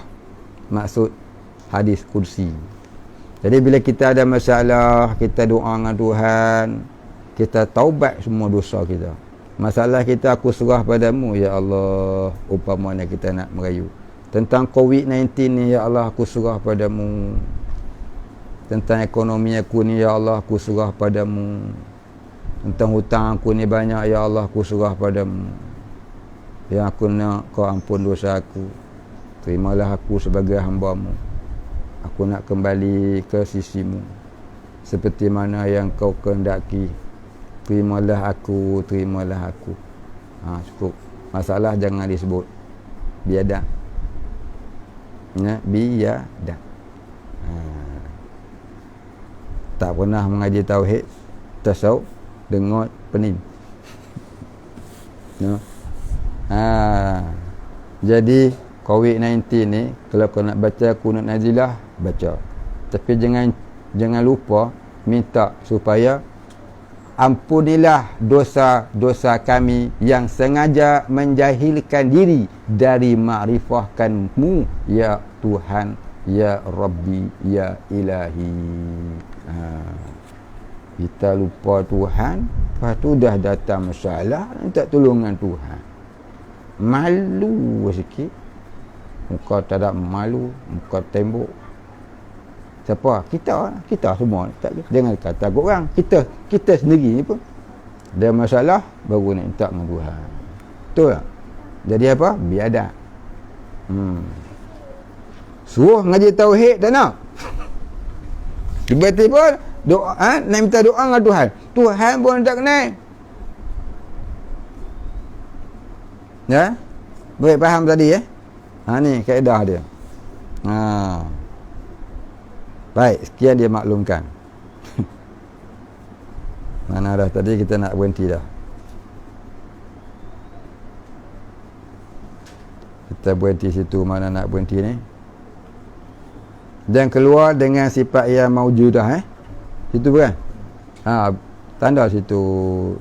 Dan keluar dengan sifat yang maujudah, sifat salbiyah. Tanda situ. Tahun depan kita sambung. Ni apa soalan dia? Soalan dari jemaah Noh Kasan. Rumah Kasan NMH.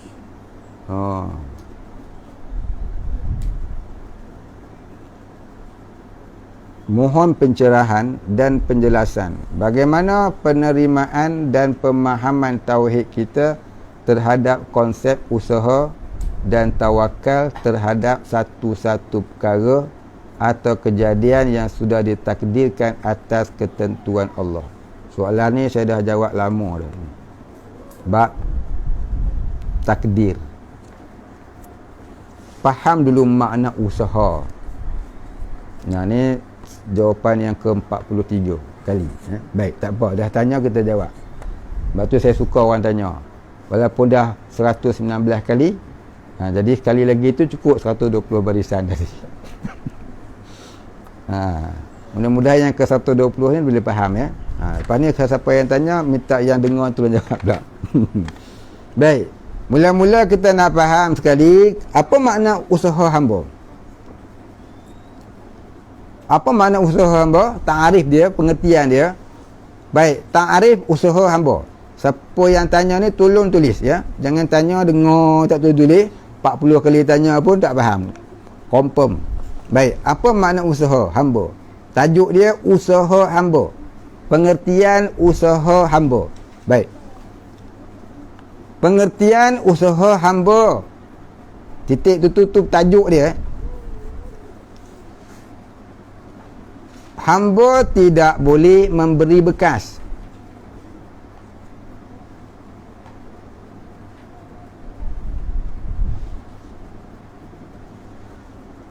pada syariatnya kita berkata hamba itu diberi kuasa pilih.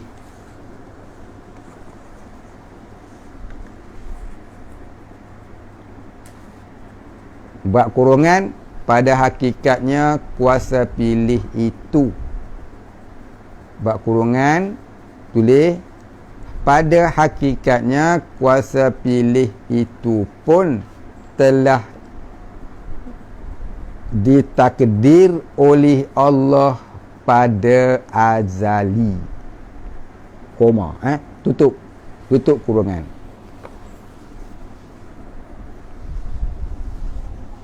Apabila hamba itu ingin melakukan sesuatu, apabila hamba itu ingin melakukan sesuatu, maknanya memilih untuk melakukan sesuatu, ya, maknanya memilih untuk melakukan sesuatu, dikala itu takdir ilahi menolong menggerakkannya.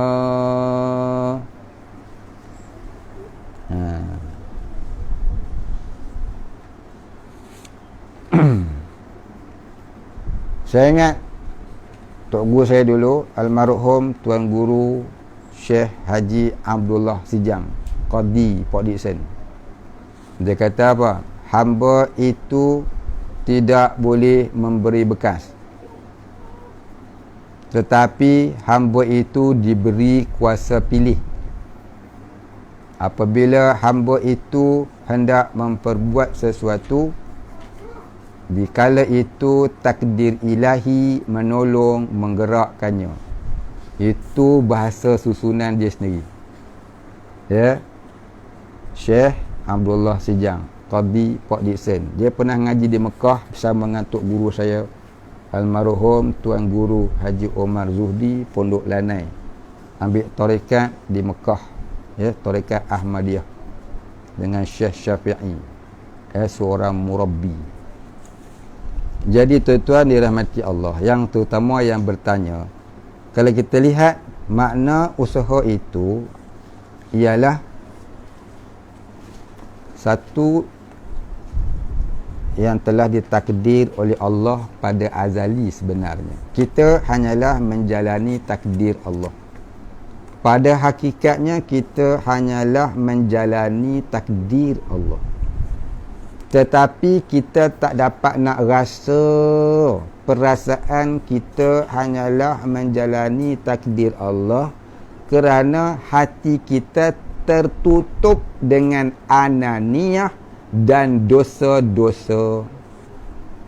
Bila hati kita sudah tertutup dengan ananiyah dan dosa-dosa, maka kita tak dapat rasa kita ni menjalani takdir Allah. Cuma tahu sahaja, tapi tak dapat nak rasa.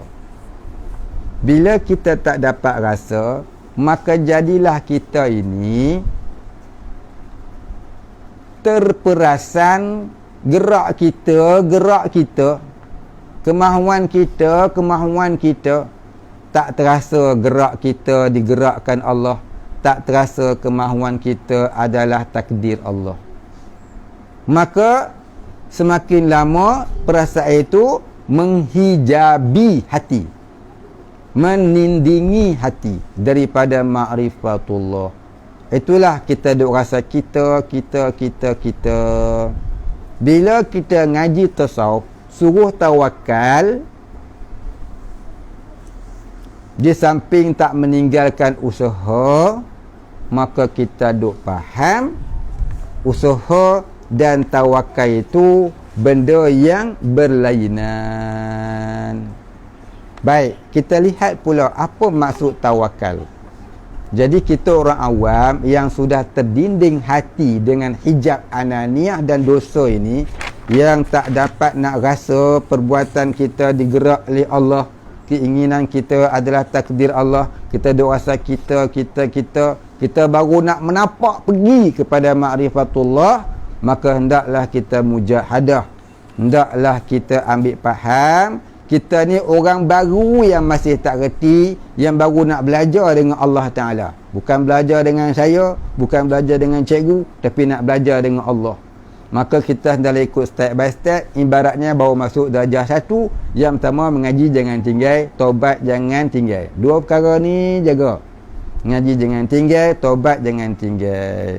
Baik, jadi apakah maksud tawakal nisbah orang awam? Ya, apakah maksud tawakal nisbah orang awam? Apakah maksud usaha? Usaha ni bukan kita bergerak-gerak melakukan sesuatu, tak. Usaha ni ialah kita inginkan sesuatu, kemudian berlaku gerakan itu, Allah yang menggerakkan.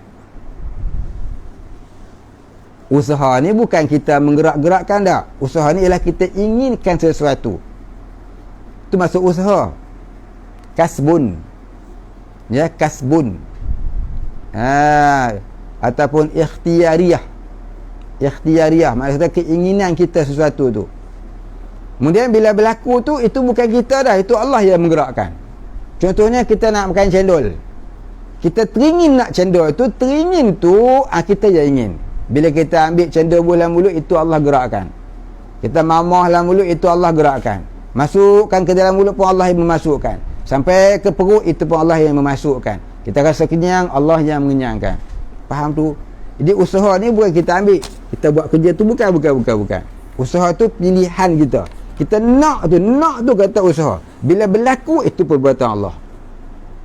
Jangan kita faham usaha tu kita yang buat. Salah ni kita orang Melayu, bila kata usaha kita rasa kita buat. Tak dah, buat tu Allah yang gerakkan. Usaha tu ialah keinginan kita sahaja. Dalam bahasa Arab disebut ikhtiyariyah, dinamakan iktisab. Ya, baik. Apa dia tawakal ni? Tawakal ni kita dah cerita dah dulu, ya. Tawakal ni ada 3 rukun dia. Bagi orang awam, tawakal tu 3 rukun. Yang pertama, laksanakan syariat Allah. Yang kedua, laksanakan asbab bagi mendapatkan hajat kita. Yang pertama, laksanakan syariat Allah. Yang kedua, laksanakan asbab bagi mendapatkan hajat. Yang ketiga, redha takdir Allah. Dapat pun redha, tak dapat pun redha. Itu nama tawakal. Itu namanya tawakal. Baik, kembali kepada usaha tadi. Usaha itu ialah niat kita tu, qasad kita tu, pilihan hati kita tu. Itulah usaha. Bila mula bergerak, itu perbuatan Allah pada hakikatnya. Itulah konsep usaha yang perlu kita faham. Bukan kita yang berbuat. Kita duk rasa kita berbuat, itu syirik khafi namanya. Syirik khafiyul khafi. Syirik syirik tersembunyi yang amat tersembunyi. Syirik ni tak berdosa. Syirik ni tak berdosa, tak jadi kafir dan tak berdosa pun. Cuma dia menghijab hati daripada ma'rifatullah. Menghijab hati daripada menjadi habibullah. Kita nak jadi habibullah, kena buang melalui jalan-jalan kesufian. Faham? Itu masuk konsep, itu masuk usaha, dan itu masuk tawakal. Jadi dia kata mohon pencerahan dan penjelasan bagaimana penerimaan dan pemahaman tauhid kita terhadap konsep usaha dan tawakal terhadap satu-satu perkara atau kejadian yang sudah ditakdirkan atas ketentuan Allah. Jadi tauhid ni keyakinan kita kepada Allah. Tawakal ni pengharapan kita kepada Allah. Usaha ni ialah pilihan hati kita pada nak menjalankan sesuatu perkara. Baik, habis. Yang ni kena mengaji panjang. Tu secara jelas, secara ringkas, ya.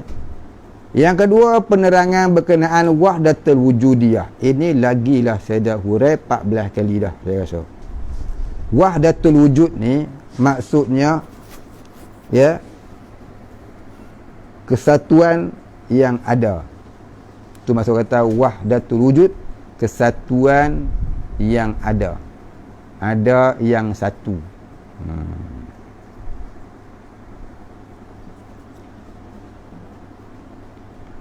Barangkali maksud yang ditanya ni wahdatul wujud ni ialah wahdatul wujud dalam ilmu tasawuf batin.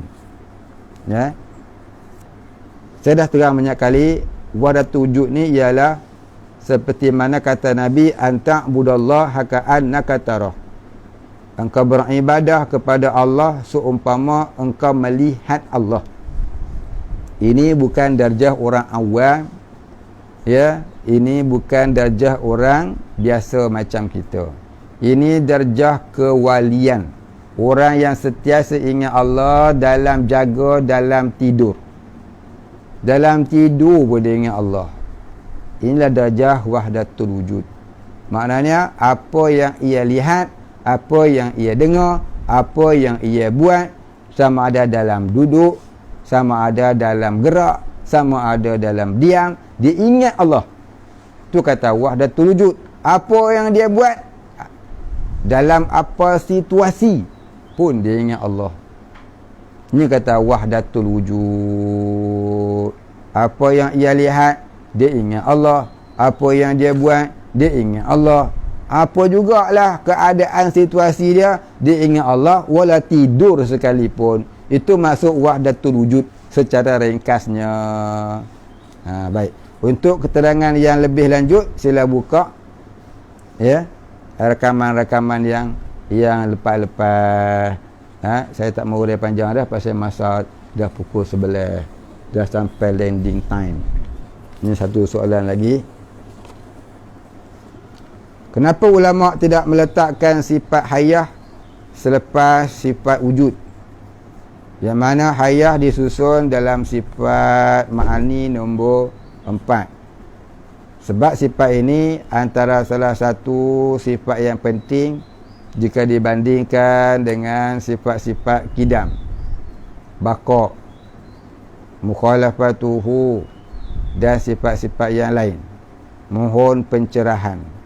Baik, sifat hayat ini diperkirakan oleh ulama-ulama usuluddin sebagai sifat ma'ani, iaitu sifat yang ada pada diri Allah. Kalau kita lihat penyusunan ulama pada memberikan sifat-sifat Allah, pada menyatakan sifat-sifat Allah yang wajib kita tahu, ya. Yang pertamanya wujud. Wujud ni nak cerita kata Tuhan tu ada. Iaitu seperti kita kata asyhadu, aku mengaku. Mengaku apa tu? Mengaku Tuhan tu ada. Faham? Mengaku Tuhan tu ada. Jadi cerita wujud dulu. Asyhadu, aku mengaku. Hang ngaku apa? Ngaku Tuhan tu ada. Ya. Jadi mengaku ada dulu, wujud dulu.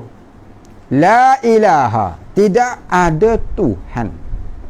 Tidak ada Tuhan. Yang pertama sekali nak kata apa? Tidaklah Tuhan itu bersifat kekurangan. Bicara bab kekurangan dulu, apa dia? Nak ikut rasmi la ilaha illallah dulu. Apa kekurangan Allah? Salbiyah. Sifat yang tak ada pada Allah. Maka sifat yang tak ada pada Allah munasabah di dalam sifat salbiyah tadi. Maka dia ceritalah sifat yang tak ada dulu, munasabah dengan la ilaha. Allah, kemudian sifat salbiyah. Allah nafsiyah, lepas tu sifat yang tak layak bagi Allah. La ilaha, tidaklah Allah itu bersifat kekurangan. Mana cerita sifat kekurangan dulu, supaya orang faham Tuhan tu tak bersifat kekurangan. Tuhan tu tak bersifat dengan sifat kekurangan. Hikmah dia tu. Maka dia datangkan sifat salbiyah. Faham? Mana sifat salbiah? Kidam, baqa', mukhalafah, qiyamu binafsi dan wahdaniyah. Faham? Lepas tu baru dia cerita illallah, melainkan Allah. Tu nak cerita apa yang ada pada Allah. Jadi hayat ini dia termasuk benda yang ada pada Allah, bukan benda yang tak ada pada Allah. Itu hikmahnya hayat ni duduk dalam sifat ma'ani, dikira nombor 4 dalam sifat ma'ani. Ya. Dikira nombor 4 dalam sifat ma'ani. Dia tak kira lepas sifat wujud. Sebab apa? Hikmahnya kerana sifat hayat itu bukanlah sifat kekurangan. Bahkan sifat hayat itu sifat yang ada pada diri Allah, tergolong sifat ma'ani. Maka tak bolehlah nak letak sifat hayat itu lepas sifat wujud. Mula-mula sifat nafsiyah, lepas tu sifat ma'ani, lepas tu sifat salbiah, lepas tu ma'ani balik, akan penin. Ya? Maka diatur dengan molek dah oleh ulama usuluddin, sifat hayat itu duduk nombor 4 dalam sifat ma'ani. Ya, mungkin sekali dia tanya pula, kenapa sifat hayat tak bubuh nombor 1 dalam sifat ma'ani? Barulah ngam, barulah mari kudrat, hidup dulu, baru ada kudrat, baru ada hayat, baru ada iradat dan sebagainya. Duk cerita kudrat dulu bersiapa? Ya, baik, hikmahnya sifat ma'ani duduk nombor 4. Cuba tuan-tuan kira, sifat tu ada 7. 3 di atas, 3 di bawah. Dia duduk tengah-tengah. Menandakan apa dia? Ya, kekuatannya di tengah. Ya, kekuatan sifat ma'ani tu, di ma'ani hayat ni di tengah. Cuba kita lihat apa maksud hayat. Hayat ini dia tidak ada ta'aluk. Hayat ini hanyalah mensahkan bahawasanya pada diri Allah Ta'ala itu ada sifat-sifat kesempurnaan. Jadi bila letak sifat hayat ni di tengah-tengah, dia merangkumi semua sekali. Kalau tak ada hayat, tak ada lah sifat yang lain. Tu hikmah dia letak di tengah-tengah.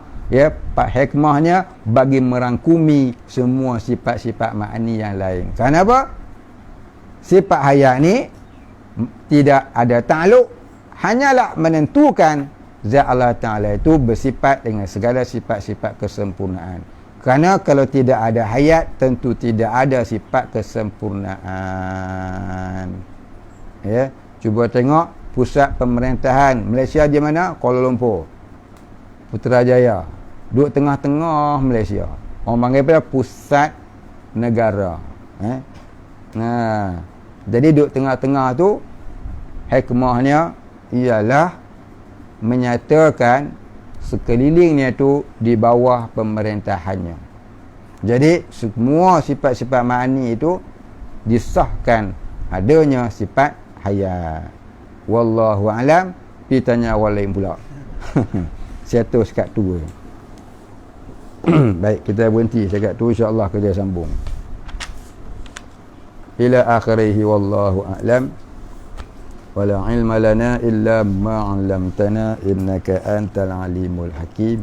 Wallahu a'lam. Al-Fatihah. Bismillahirrahmanirrahim. Alhamdulillahi rabbil alamin. Ar-Rahmanir Rahim. Maliki yaumiddin. Iyyaka na'budu wa iyyaka nasta'in. Ihdinas siratal mustaqim. صراط الذين أنعمت عليهم غير المغضوب عليهم ولا الضالين آمين. بسم الله الرحمن الرحيم. الحمد لله رب العالمين والصلاة والسلام على أشرف الأنبياء والمرسلين وعلى آله وصحبه أجمعين. اللهم اغفر لنا ذنوبنا وارحمنا وأنت الغفور الرحيم.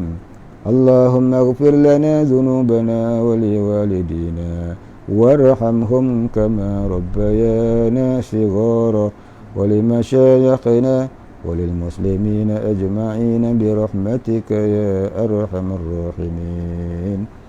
وصلى الله على سيدنا محمد وعلى آله وصحبه أجمعين.